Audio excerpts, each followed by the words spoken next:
예수님께 빚진 자 생명의 언약 이루시려고 사망 권세 이기셨네. 오 하나님 아버지 영광 찬양 받으소서. 부활하신 주 살아계신 주 나와 함께하신 주 이 생명 바쳐 이 몸을 바쳐 죽도록 충성하리라. 오늘은 종교개혁주일입니다. 그래서 이 종교개혁 운동에 대해서 오늘 말씀을 드리려고 합니다. 우리 교회가 개혁주의 신앙 노선에 있는 개신교회이기 때문에 더욱 그렇습니다. 개신교회라는 것은 개혁신앙을 바탕으로 한 교회다. 그래서 천주교 캐톨릭 대비해서 우리 장로교를 개신교회라 그렇게 말합니다. 개신교단. 이 종교개혁 운동은 언제부터 일어났느냐? 그 독일의 비텐베르크 대학에서 신학을 가르치던 34세의 가톨릭 교회 신부인 마틴 루터가 1517년 10월 31일에 과연 가톨릭 교회에서 가르치고 있는 신앙의 내용, 특히 구원론이 맞는 것인지 토론해 보자. 그렇게 하면서 비텐베르크 성 교회 정문에 95개 조항의 토론 논제를 붙여놓음으로써 시작된 기독교 신앙 개혁운동입니다. 여기에서 개혁이라는 말은 무슨 의미인가 하면 그 의미는 새로운 것을 만들자는 것이 아니었습니다. 개혁이라는 그 영어 단어 뜻 그대로 리포메이션, 그러니까 다시, 그리고 포메이션, 본래 구조나 형태의 내용으로 돌아가자. 더 간단히 말하면 본질 회복을 해야 된다. 그게 개혁이라는 의미입니다. 그래서 종교개혁 운동은 새로운 종교를 만들자는 운동이 아니라 본래의 기독교의 본질을 회복하자 하고 깃발을 든 겁니다. 그게 개혁 운동이었어요. 그러면 이 마틴 루터가 어떤 사람이냐? 우리 이 교회의 역사에 있어서는 아주 중요한 인물이기 때문에 우리가 좀 알아둘 필요가 있습니다. 루터가 1483년에 태어나 자라다가 1501년에 에르푸르트 대학에 입학을 해서 1505년에는 문학 석사 학위를 받습니다. 그리고 법률가가 되기 위해서 그 아버지의 뜻에 따라서 에르푸르트 대학 법학과에 진학해서 공부를 합니다. 그런데 그렇게 공부하던 중에 1505년 7월에 그 인생에 있어서 전환점이 되는 큰 사건을 경험하게 됩니다. 그 경험이 뭐냐면 그가 학교에서 돌아오는 길에 갑자기 비가 쏟아지니까 그 폭우를 피해서 친구와 함께 큰 나무 밑에 서 있었는데 그때 나무에 벼락이 떨어져가지고 바로 옆에 있던 친구가 그 자리에서 즉사합니다. 그 사건으로 인해서 그는 수도사가 되겠다고 서원을 합니다. 그래서 더 이상 법학을 공부하지 않고 2주 후에 그 수도원에 들어가서 수도사가 됩니다. 그리고 자기가 지은 죄에 대해서 용서를 빕니다. 그래서 하나님의 용서를 구하고 그 영혼의 평안을 누리기 위해서 그 수도원 규칙에 따라서 금식하고 고행을 하면서 열심히 수도를 합니다. 그러던 중에 당시 수도 원장이었던 요하네스 슈타우피츠 권유로 그 비텐베르크 대학에서 신학을 공부하면서 1507년에 사제가 되고 1509년에 신학 박사 학위도 받습니다.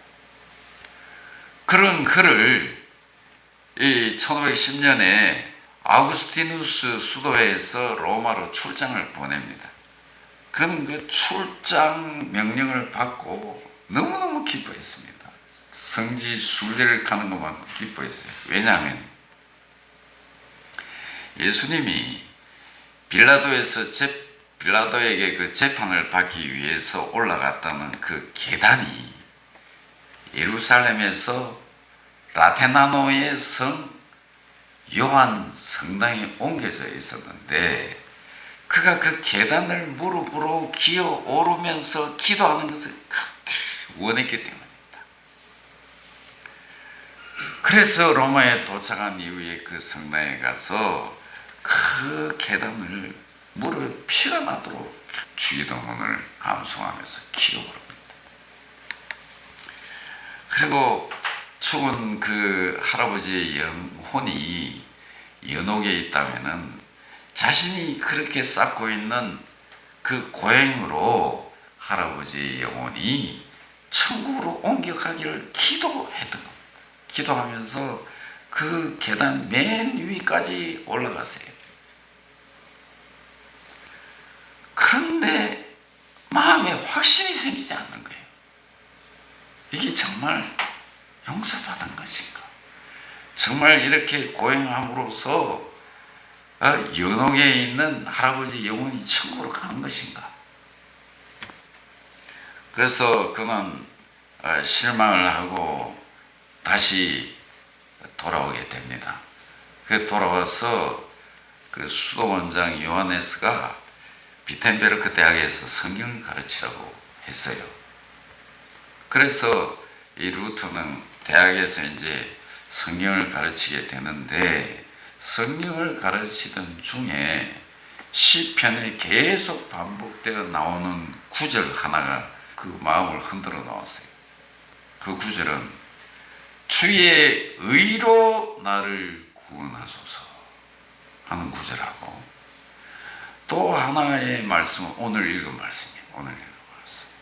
복음에는 하나님의 의가 나타나서 믿음으로 믿음에 이르게 하나니 기록된 바 오직 의는 믿음으로 말미암아 살리라 함과 같으니라. 이 말씀이 그의 심중을 흔들어 놓은 거예요. 그러던 중에 이제 비텐베르크 수도원 탑에 있는 방에서 성경을 읽고 묵상하다가 깨달음을 얻게 됩니다. 그래서 당시 가톨릭 교회에서 가르쳐온 교황과 사제에게 제3의 권세가 있다. 이 면죄부를 사면은 자신의 죄와 조상의 죄까지도 용서받을 수 있다. 그리고 사제에게 고해 성사를 해야만 죄를 용서받을 수 있다는 것에 대해서 이게 진리인가? 그래 토론을 제의한 것입니다. 그래 95개 조항의 논제를 써서 비텐베르크 성 교회 정문에 딱 붙여놨어요. 그 이후에 계속해서 그 논제를 바탕으로 학생들을 가르치고 글도 쓰면서 가톨릭 교회에 도전을 한 것입니다. 그런 루터를 가톨릭 교회가 가만뒀을까요? 그래서 당시 교황 레오 10세는 1521년 1월에 루터를 이단이라 하면서 파문을 내렸습니다. 그런 루터에게 카를레스 5세는 누구든지 루터를 죽여도 된다 하면서 브람스 칙령을 내립니다. 아주 위험했었죠. 그때 그를 지켜주려 했던 프레드리흐 백작이 그를 납치하는 형식으로 그를 바르트부르크 성으로 끌어들여서 보호해줍니다. 루터는 그곳에서 한 1년간 보호를 받으면서 거기서 라틴어로 된 성경을 독일어로 번역합니다. 그래 1522년 9월에 그 번역한 성경을 출판합니다. 독일 사람들은 그동안 라틴어를 몰라서 성경을 제대로 읽을 수가 없었어. 그런데 번역한 성경을 딱 보니까 제대로 이해를 하게 된 거예요. 그리고 유럽의 여러 나라에서도 성경을 이제 자기 나라 언어로 번역해서 성경을 읽게 됐습니다. 그로 인해서 가톨릭 교회의 가르침이 잘못됐다는 것을 알게 된 것입니다. 그 이후로 루터는 그 비텐베르크로 돌아와서 논문을 쓰면서 책도 저술하고 강의도 하면서 종교 개혁 운동을 힘차게 진행시킨 것입니다. 그래서 실제로 유럽의 많은 가톨릭 교회가 개신교회로 바뀌었고, 그로 인해서 종교 개혁 운동이 뿌리를 내리게 됩니다. 그렇게 루터는 종교 개혁 운동을 성공적으로 진행하다가 1546년 63세에 하나님의 부름을 받고 떠납니다. 그래서 이 시간에 루터가 주장한 종교 개혁의 내용은 무엇인가? 루터가 주장한 성경의 핵심 교리, 그 내용이 무엇인가? 루터는 오직이라는 뜻을 사용을 했어요. 그 오직이라는 뜻을 가진 솔라, 그 단어 앞에 딱 붙여서 5가지로 요약해서 말했어요. 이 솔라라는 단어는 뒤에 따라오는 단어 형태에 따라서 솔루스 혹은 솔리로 이렇게 변형이 되지만 그 뜻은 똑같아요. 솔라는 오직이라는 뜻입니다. 그리고 5가지, 첫째가 뭐냐면은 솔라 피테, 세상 모든 사람들은 심각한 문제를 다 가지고 있다. 그 문제는 무엇보다도 죄의 문제이다. 죄 때문에 자신이 천국 가고 싶지만은 갈 수 없다. 이것이 모든 인생의 큰 문제이다. 그 문제를 해결하기 위해서 어떻게 자신의 죄를 없게 하고 의인이 돼서 천국에 갈 수 있는가? 사람들은 이 고민을 해결하기 위해서 방법을 만들어내서 그 방법이 뭐냐? 선행, 금욕, 고행. 그래 사람들이 그걸 생각해낸 거예요. 죄를 용서받고 의인이 되어야 천국 갈 수 있는 거 아니에요. 그러면 그 방법이 뭐냐? 그것이 선행이고 금령이고 고행이다. 근데 여러분, 그런 방법들에 의해서 자신의 죄가 없어지고 의인이 됐다. 그래서 나는 천국 갈 수 있다. 그렇게 확신할 수 있는 사람이 몇 명이 계세요? 아무리 그 방법을 써도 안 되지. 왜 안 됩니까? 그 방법은 사람이 만들어낸 거니까. 하나님의 방법이 아니니까.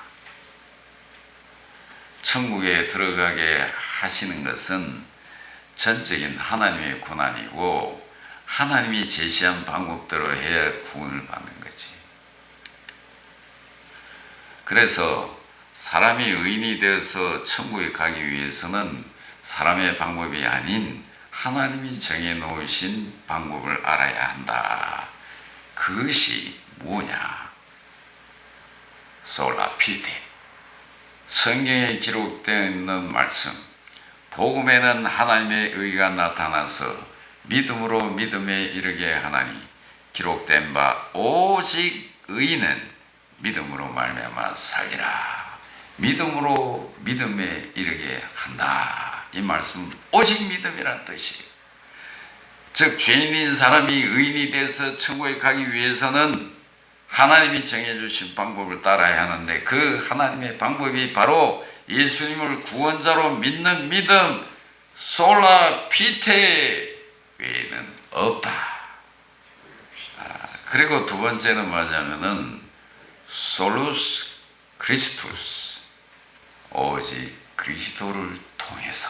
이 두 번째 루터 종교 개혁 신앙의 두 번째 큰 교리입니다. 솔루스 크리스투스, 오직 솔루스, 오직 크리스투스, 그리스도를 통해서. 가톨릭 교회에서는 죄인을 의인되게 하는 하나님의 은혜가 누구를 통해 온다고 말합니까?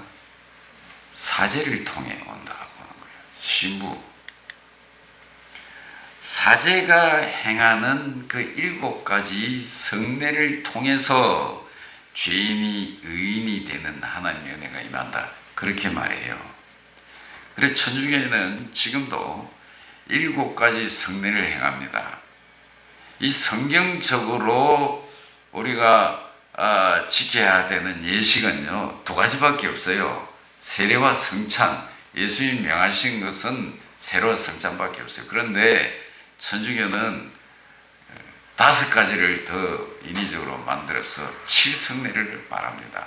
7가지 성례를 지켜야 죄인이 의인이 되는 하나님의 은혜가 임한다고 그렇게 말해요. 가톨릭은 사실은 말씀보다는 예식을 더 중요시한다. 근데 루터는 사제를 통해서 하나님의 은혜가 임한다? 아니라는 거예요. 그걸 깨닫는 거예요. 사제가 아니고 누구를 통해 은혜가 임한다? 크리스투스, 그리스도를 통해서만이 은혜가 임한다. 누구를 통해 죄인이 의인이 되고 하나님의 은혜를 받을 수 있는가? 오직 예수 그리스도를 통해서이다. 교황이나 사제를 통해서 중재자가 교황이고 사제가 되어야 하나님의 은혜가 임하는 것이 아니라 죄인이 직접 예수님께 나아가 예수 그리스도를 통해서 은혜를 받는다. 이것이 솔루스 크리스투스, 오직 그리스도를 통해서 은혜를 받는다. 사람이 예수님에게 자신의 죄를 회개하면 그 사람은 예수님을 통해 의인이 되어서 천국에 갈 수 있는 은혜를 직접 예수님을 통해서 받게 된다. 그리고 세 번째가 솔라 스크립투라. 솔라 스크립투라는 뭐냐면 오직, 앞에 솔라는 오직이라 했죠. 오직 스크립투라, 성경입니다. 성경. 가톨릭 교회는 성경에 대한 해석의 결정권이 이 교인에게 없습니다. 성경에 대한 해석의 결정권이나 이 교리를 정하는 결정권이 교황에게 있다고 말합니다. 그래서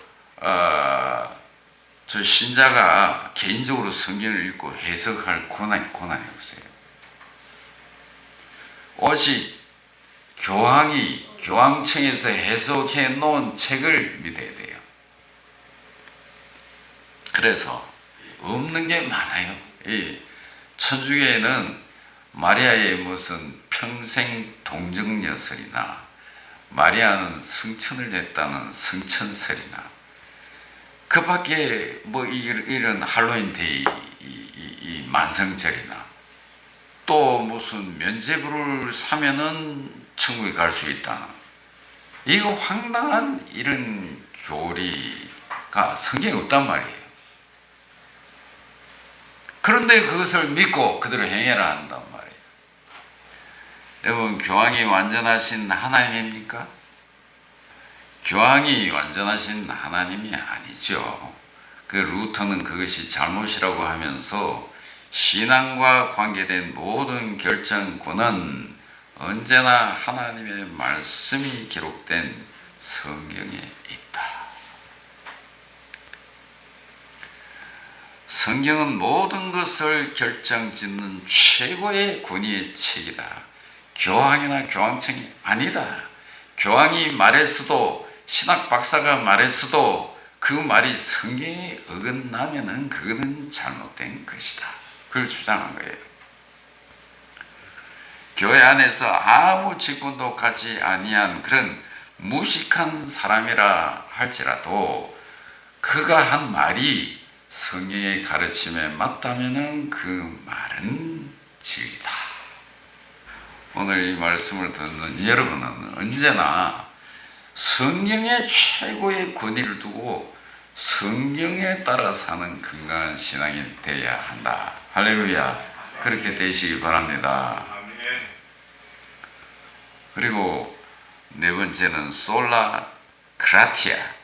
에베소서 2장 8절에 기록된 대로 너희가 그 은혜를 인하여 믿음으로 말미암아 구원을 얻었나니 이것이 너희에서 난 것이요 하나님의 선물이라.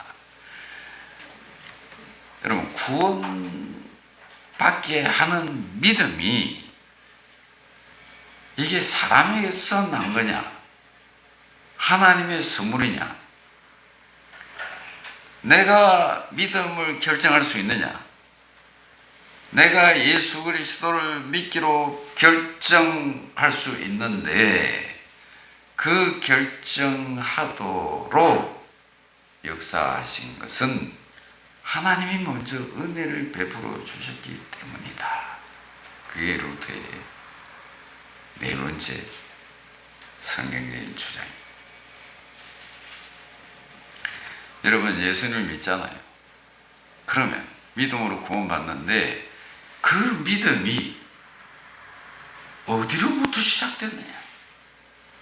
정말 그 믿음이란 것이 내 이성으로 판단하고 이해해서 내가 믿습니다 결정해서 믿음으로 구원받았냐? 그게 아니라 믿게 된 것은 그 자체가 하나님의 은혜로 주어졌기 때문에 내가 믿을 수 있었다 하는 거예요. 여러분, 이 말씀이 믿어집니까? 여러분, 이 말씀을 경험적으로도 믿을 수가 있어요. 왜냐하면 정직하게 자신을 돌아보면요, 이 말씀이 맞다는 걸 인정하지 않을 수, 고백하지 않을 수가 없어요. 내 자신의 인생을 좀 생각해 보세요. 내 과거를 돌아보라. 내 스스로가 하나님 앞에 나갈 수 있는 이유보다도 내가 하나님을 외면할 이유가 훨씬 많았던 사람입니다. 내가 스스로 예수님을 믿는 것을 좋아하기보다도 예수 믿는 것을 귀찮아하고 싫어했던 사람일 가능성이 훨씬 많습니다. 내가 교회 다니고 내가 찬송을 하고 내가 기도를 하고 이게요, 내가 하고 싶은 거 하는 것 같지만은 하나님의 은혜가 아니면 그게 안 됩니다. 그게 싫고 귀찮고 뭐 예배 드리는 것도 짜증나고, 솔직하게 정직하게 자신을 돌아보면은 하나님을 기뻐하면서 아버지라 스스로 부르는 게 쉬울 것 같지만 그렇지 않아요. 그 내가 믿음의 생활을 하게 된 것은 내가 알지 못하지만 나를 인도해 주신 하나님의 은혜가 먼저 있었기 때문에 가능한 거예요.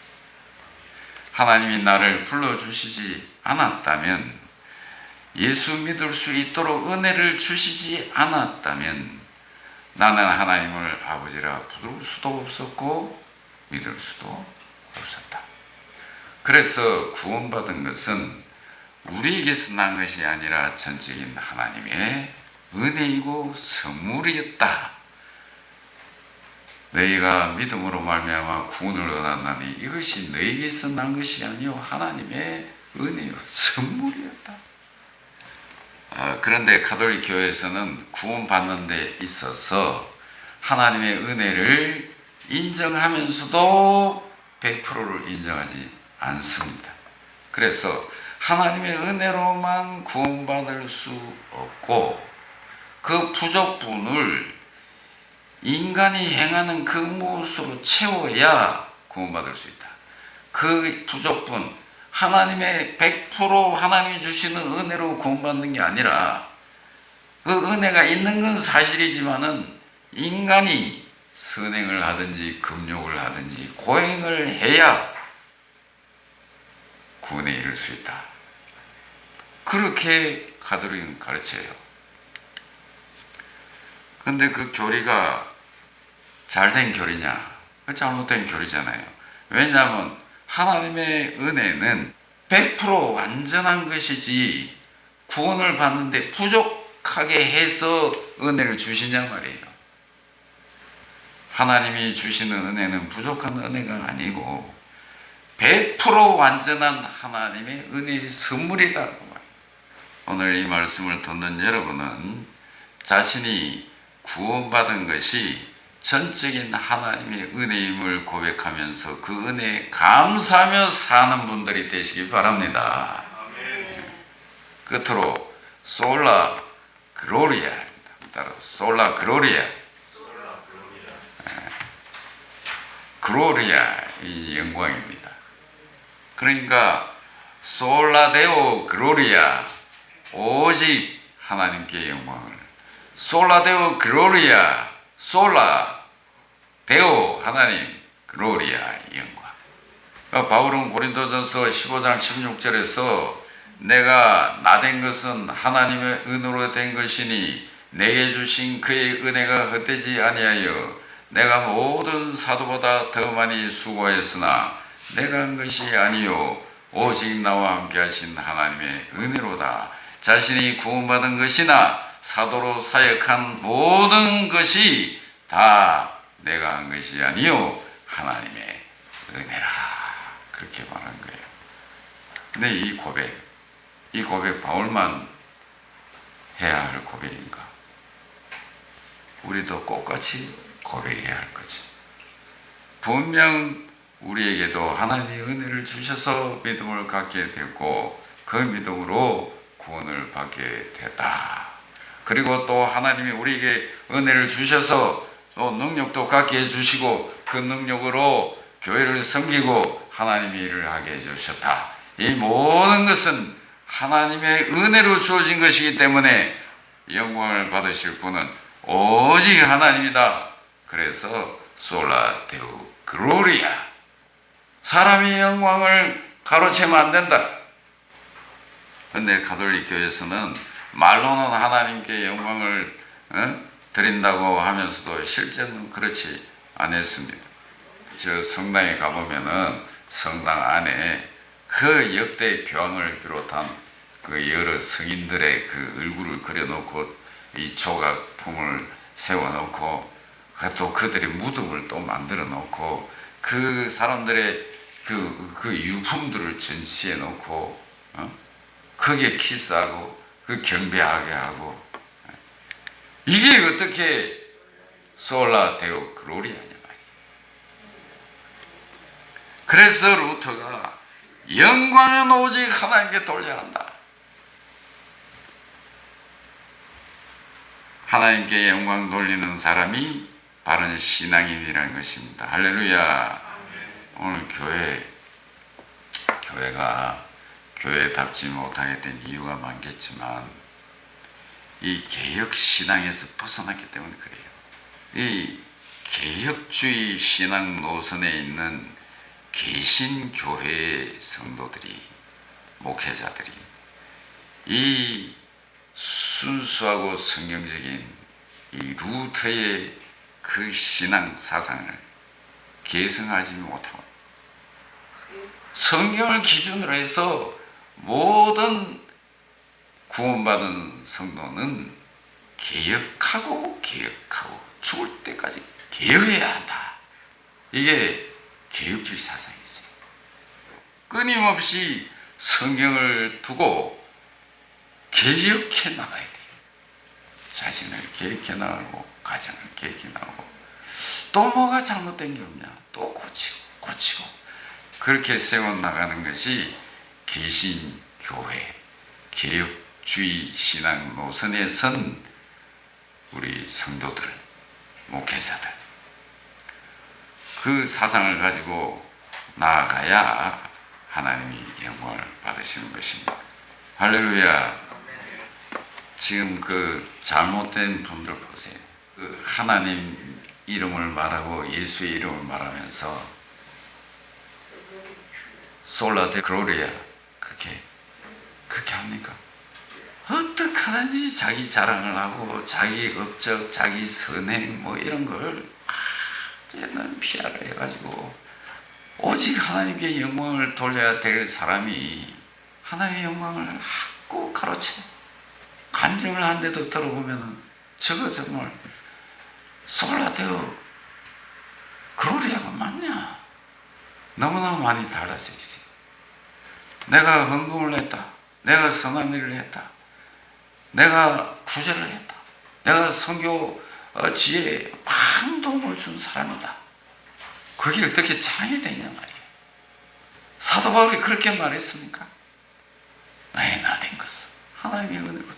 100% 하나님의 은혜지 나는 아무것도 아니다. 오늘 우리가 이와 같은 아름다운 신앙 사상을 가지고 신앙의 길을 갈 때 하나님이 기뻐하시고 우리 민족 복음화, 세계 복음화의 놀라운 역사가 더 강하게 펼쳐져 나갈 것입니다.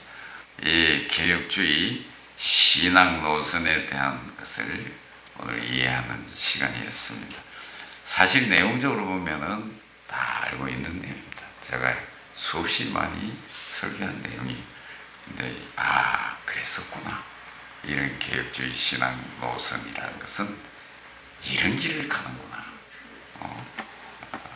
아시고 믿음 생활을 살아갈 수 있기를 바랍니다. 하나님 아버지 감사합니다. 오늘 우리가 구원에 이른 것은 예수 그리스도를 믿음으로 의인이 된 것은 오직 하나님의 은혜였음을 믿습니다. 오직 예수 그리스도를 통해서 구원받은 줄 믿습니다. 오직 이제는 구원받았사오니 하나님의 의로운 자가 되었사오니 오직 하나님의 영광 위에 사는 자가 되게 하여 주시기를 원합니다. 이런 왜 개혁할 수밖에 없고 왜 개신교회가 있게 됐는지 다시 돌아보면서 개혁신앙으로 오늘 우리가 성경을 앞에 두고 개혁해 나가고 또 개혁해 나가는 이런 개혁주의 노선에서 우리 믿음 생활을 지탱해 나갈 수 있도록 은혜 베풀어 주시기 원합니다. 우리의 일터가 우리의 가정이 하나님이 영광 받으시는 자리가 되게 해주시고 우리 하는 일을 통해 하나님의 뜻이 이루어지고 하나님이 기뻐하시는 현장이 되게 하여 주시기를 원합니다. 지금은 우리 주 예수 그리스도의 은혜와 하나님 아버지의 크나큰 사랑과 성령의 감동 감화 충만하심이 이런 개혁 신앙을 가지고 살아가기를 원하는 모든 성도들 머리 위에 가정에 영원토록 함께 있을지어다. 아멘.